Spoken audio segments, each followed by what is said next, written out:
What up, comic book fam? It's your boy Circumstances here on a lovely Sunday afternoon. I decided I was curious about the process of selling half-price books and vintage stock, your old comic books that you don't really care about. You know, I like to go to these places and search for cheap books, but I'm also curious how much money do you get if you sell them? So I got a short box, about 233 books in there. I'm hoping to get $1 each. Highly doubt that's what they offer, but it'd be nice. I'd definitely sell for $1 each. But we'll go in here to both these places and we'll see how much of a haircut you really do take when you sell to them. All right, y'all. I am back from my Sunday out and about at Half Price Books and Vintage Stock. Okay, so I brought this short box of books, about 233 books in here.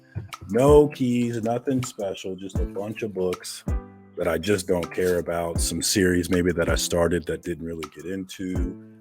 That's really what most of them are, were series that I decided to give a try and just, for whatever reason didn't stick with me. And I have these books that I just, I really don't care to keep. So I figured, why not try and give them back, sell some, get some money back, and buy some more comics with it. First up, I went to Half Price Books, and they have this little spot where people come up to sell their books. So I walk up there. Half Price required that you show them a driver's license or some sort of photo ID.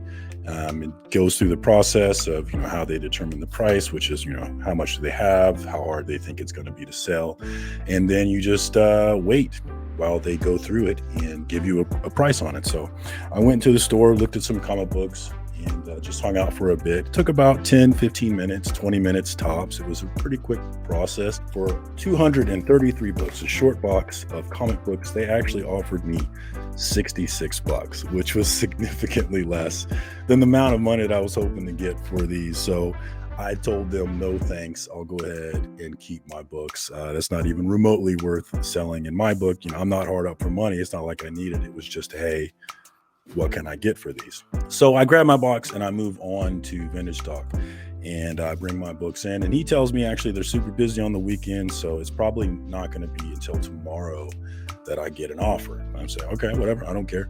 Give him my phone number, drop off the books, and then I leave. And I don't expect to get anything back until tomorrow, but it is still Sunday today. It was probably about an hour, maybe an hour and a half, that he gave me a call back. And he gave me an offer from Vintage Stock. And I thought that Vintage Stock would be a little bit more than what Half Price Books offered, but it was not. It was significantly less. So Half Price Books came in at $66, which is well less than $1 a book. Coming in from Vintage Stock, they offered me cash of $32.60. and a store credit of $48.90. So you get more money if you decide to take the store credit. But as far as cash, they came in offering $32.60 compared to the $66 from Half Price Book. So in my anecdotal experience here, if you're going to sell these books to these shops that buy comic books at a discount, you are going to take a major haircut on that price, offering me pennies on the dollar for them. So if you need money, or if you just need space, maybe it's worth it to you, but I don't need money and I don't need space, so I'm just going to keep these bad boys, even though I don't really care about them. That's all I got for you this time. Until next time, peace.